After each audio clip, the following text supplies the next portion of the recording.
Hola, en esta presentación vamos a trabajar sobre la revolución industrial y sus efectos.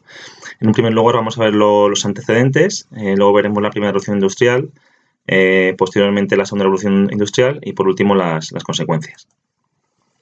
Bueno, lo primero que tenemos que señalar es qué es la revolución industrial. Bueno, pues es un proceso de crecimiento continuo y acelerado de la economía que va a transformar todos los ámbitos de la vida humana. Y bueno, pues tiene su origen en el siglo XVIII. Ya veremos exactamente dónde surge.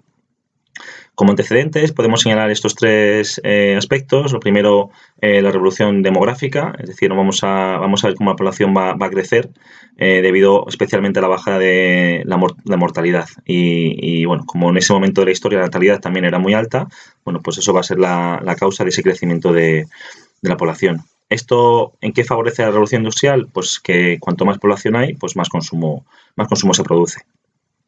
En segundo lugar, pues es la revolución agrícola. Como aumenta la población, pues bueno, va a surgir la necesidad de producir más alimentos. Bueno, ¿qué es lo que va a cambiar para que esa producción agrícola aumente? Pues en primer lugar la mejora de las técnicas de cultivo, no solamente en instrumentos como puede ser maquinaria o abonos químicos, sino también sistemas de cultivo como en la rotación cuatrinal. En segundo lugar, la mejora de la ganadería. Se va a pasar a un ganado estabulado, un aprovechamiento intensivo para aumentar la producción en ese sentido. Y también este aprovechamiento ganadero se va a beneficiar de la liberalización de las tierras señoriales y del clero y la privatización de las propiedades comunales que antes eran campos abiertos y de aprovechamiento público. Y por último, no nos podemos olvidar la expansión del liberalismo económico como un pensamiento que va a favorecer la iniciativa privada y la búsqueda del beneficio, ¿no? En ese sentido, pues las teorías de Adam Smith pues, van a tener bastante importancia. Bien, si entramos en materia de la primera revolución industrial, pues vamos a ver que, bueno, lo primero que tenemos que señalar es que surge en Inglaterra en la segunda mitad del siglo XVIII. Y bueno, estos cambios, como ya os he comentado anteriormente, pues fueron posibles gracias a esos cambios que se produjeron en el ámbito económico y demográfico. Vamos a un poco volver a repasar lo que hemos visto antes. Como veis, el tipo de propiedad pues va a cambiar. Vamos a pasar de lo que eran los campos abiertos, de aprovechamiento comunal, a los campos cerrados, ¿no? Y en innovaciones agrarias, pues como comentaba, el empleo de maquinaria para mejorar el rendimiento, y el sistema Norfolk, que es el tema de la rotación de cultivos en cuatro parcelas, ¿no? Y en ningún momento se deja ninguno en barbecho. ¿Qué consecuencias va a tener la revolución agraria? Pues es lo señalado aquí. Excedentes agrícolas, es decir, va a haber un aumento de alimentos y por lo tanto va a aumentar también el beneficio, como os pongo aquí. Pero por otro lado, va a sobrar mano de obra. ¿Por qué sobra mano de obra? Porque al introducir la maquinaria en el campo, pues el trabajo que hacían antes 10 agricultores, pues lo hace una máquina, ¿no? Y esa mano de obra, pues se va a tener que ir, y ya veremos dónde se va, pero vamos principalmente a la ciudad, ¿no? Ese proceso se llama éxodo rural.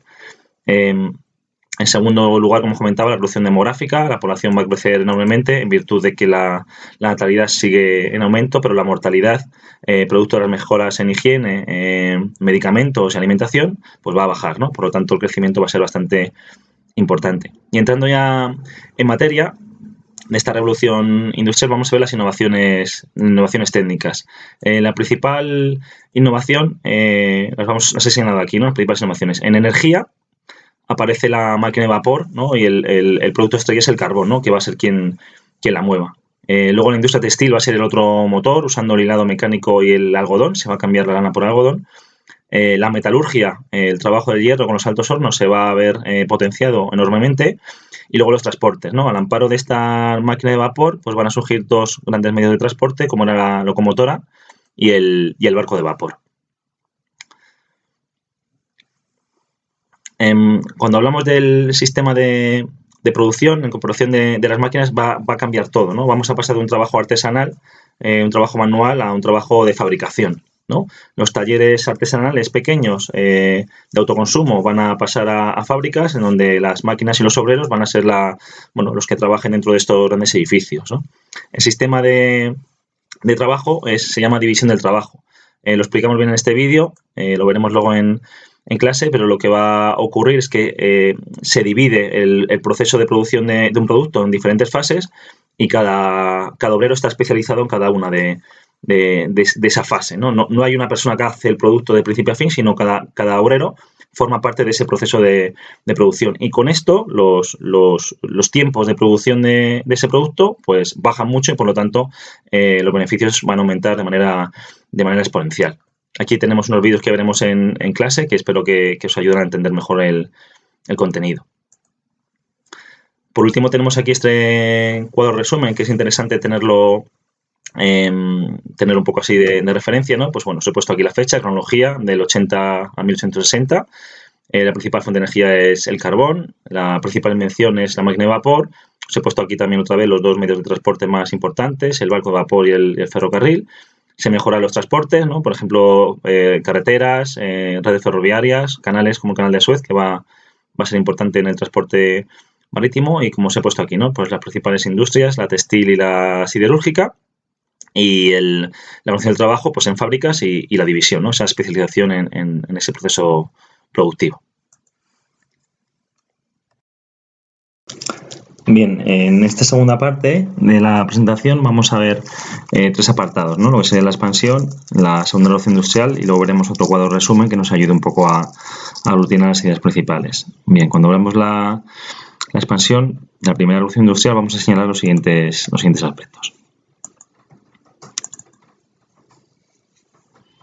Bueno, como veis en este mapa, la revolución industrial pues, surge en Inglaterra y se va a extender en un primer momento pues, a Europa, ¿no? Como podéis observar, las principales áreas que se van a desarrollar pues, es la parte de Francia, la que correspondería con Alemania, ¿vale? En España, por centrarnos un poco en nuestro país, pues vais a ver que muy poquito llegó la parte de Cataluña y la parte del País Vasco, de Bilbao y demás. Y bueno, a nivel del resto de Europa, como veis, los países mediterráneos apenas se industrializaron. Este proceso ocurrirá más tarde. A nivel internacional vamos a resaltar que esta revolución industrial se va a extender por Estados Unidos y por Japón.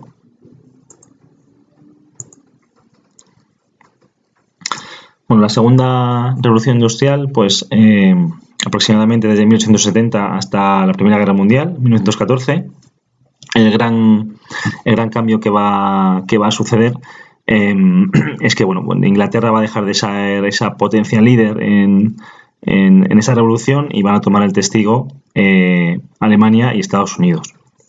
¿Cuáles van a ser las novedades? Bueno, pues en primer lugar las fuentes de energía, como podéis ver aquí, el petróleo y la electricidad. El carbón se va a seguir usando, pero las energías más usadas en este momento van a ser estas dos. Esta introducción de estas dos nuevas fuentes de energía van a causar cambios, por ejemplo, en la industria del transporte, en el que el automóvil va a ser el producto estrella. Y ahí vamos a destacar a Henry Ford. En segundo lugar, también, producto de la electricidad, pues vamos a encontrar inventos relacionados con la iluminación, como puede ser la bombilla, o también relacionados con la transmisión de señales, ya puede ser el telégrafo o la radio. Hay que decir que también determinados motores van a propulsarse con electricidad, pues con algunos metros o tranvías. El segundo gran cambio va a ser bueno que acompañándonos en industria textil y siderurgia vamos a encontrar tres novedades. La industria química, que se va a basar principalmente pues, en la fábrica de explosivos, abonos, medicamentos, fibras artificiales, etcétera. Una nueva siderurgia que va a transformar níquel, aluminio y otros metales y bueno, en este sentido se va a desarrollar mucho la industria de las armas. Tenemos que tener en cuenta que en este contexto el periodo previo a la Primera Guerra Mundial pues es un periodo en el que los países se estaban armando esperando un posible conflicto. Y por último la industria alimentaria. Vamos a destacar por ejemplo las latas de conserva o los frigoríficos industriales que tienen como gran objetivo el conservar la comida.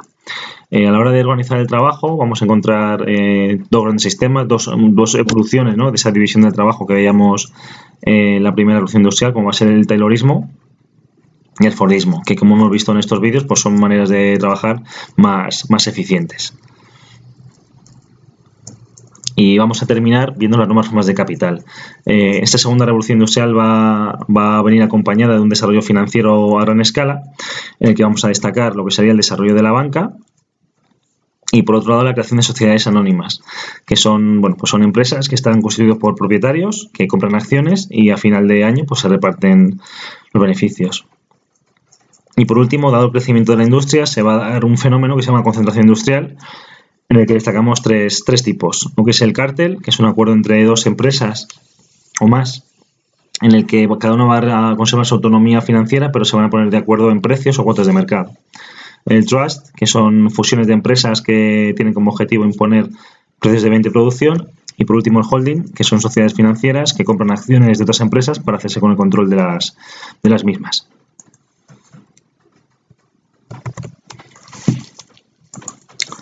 Y por último, en este cuadro resumen, pues bueno, pues vemos las ideas principales que hemos trabajado anteriormente, ¿no? La cronología, 1870-1914, ese es el periodo más o menos en el que se desarrolla esta segunda revolución industrial. Las fuentes de energía, pues carbón, petróleo y electricidad van a ser las principales. Ya digo que las novedades son estas dos últimas. Los principales inventos son los motores, eléctrico de explosión y de aceite, que también, bueno, pues he señalado la radio o la bombilla. Los medios de transporte más usados va a ser el automóvil y el avión. Infraestructura para transportes, pues especialmente la mejora de la red de carreteras. Principales industrias, como podéis ver aquí, pues la siderurgia, eléctrica, química y la alimentaria, ¿no? Que lo había señalado también antes en la diapositiva anterior. Y por último, cómo se organiza el trabajo de esas fábricas. Por la gran novedad, hemos pasado de la división del trabajo al taylorismo y al fordismo. Y a nivel de empresas, pues estas tres fórmulas de fusión, ¿no? El cártel, el trust y el holding. Y como os he comentado al principio, pues quien va a liderar esta segunda revolución industrial pues va a ser Estados Unidos y Alemania. Vamos a ver por último las consecuencias. Las vamos a dividir en 4 tipos. Uno va a ser el movimiento obrero, 2 consecuencias sociales, 3 demográficas y 4 económicas. Cuando hablamos del movimiento obrero, lo primero que tenemos que ser conscientes es que la situación laboral de estos trabajadores era muy precaria, extrema, con jornadas de trabajo de 15 horas, con bajos salarios, con condiciones de trabajo con poca seguridad, con pues la mujer trabajando por mismas horas y menos salario, trabajo infantil, es decir, una situación bastante lamentable. En ese sentido, los obreros van a tomar conciencia de esta situación y van a tratar de mejorarla. ¿Cómo lo van a tratar de mejorar? Pues a través, asociándose, ¿no? Las 3 vías son los sindicatos, que van a ser los representantes de los trabajadores que defienden los derechos de los mismos frente a la empresa. Huelgas, que es para dejar de trabajar, para presionar un poco a los patronos y cambiar situaciones, o manifestaciones, ¿no? En ese sentido, pues también era una manera de reclamar derechos. Ideológicamente, este movimiento obrero se va a basar en 2 grandes ideas, ¿no? Primero, los marxistas y los anarquistas. Los marxistas van a defender las teorías elaboradas por su fundador, que es Karl Marx, de ahí viene su nombre, y va a defender básicamente cuatro ideas. Una, la lucha de clases entre pobres y ricos. 2, se debe destruir el capitalismo. Entienden que ese sistema basado en la propiedad privada no funciona. Por lo tanto, la solución es el establecimiento de una sociedad comunista y en ese periodo de transición debe haber una dictadura del proletariado, es decir, el Estado debe estar bajo el control de los obreros. La otra postura, defendida el anarquismo, defendida principalmente por Bakunin, rechaza completamente cualquier forma de Estado y todo lo que supone. Por lo tanto, estas 2 ideologías, aunque defienden el bienestar del obrero, en la manera de hacerlo no se ponen de acuerdo, y esto va a generar tensiones dentro de este movimiento obrero. Hay que decir que tendrá éxito estos movimientos, puesto que se van a conseguir ciertas mejoras en algunos países y van a disminuir los abusos laborales, y por lo tanto podemos decir que fue positivo. A nivel internacional se van a tratar de agrupar para defender de una manera más eficaz los derechos de los trabajadores, y se creó la primera internacional. Os he puesto aquí la fecha, 1964, con sede en Londres. Bueno, dadas las muchas tensiones, se va a disolver y se creará años más tarde la Segunda Internacional, con sede en Bruselas. Esta Segunda Internacional pues terminará cuando comience la Primera Guerra Mundial. Las consecuencias sociales, pues básicamente podemos resumirlas en estos 4 puntos. La primera es que se termina la sociedad estamental como la conocíamos hasta ese momento y comienza una sociedad de clases en el que la división social la va a marcar el dinero y no la cuna donde naces.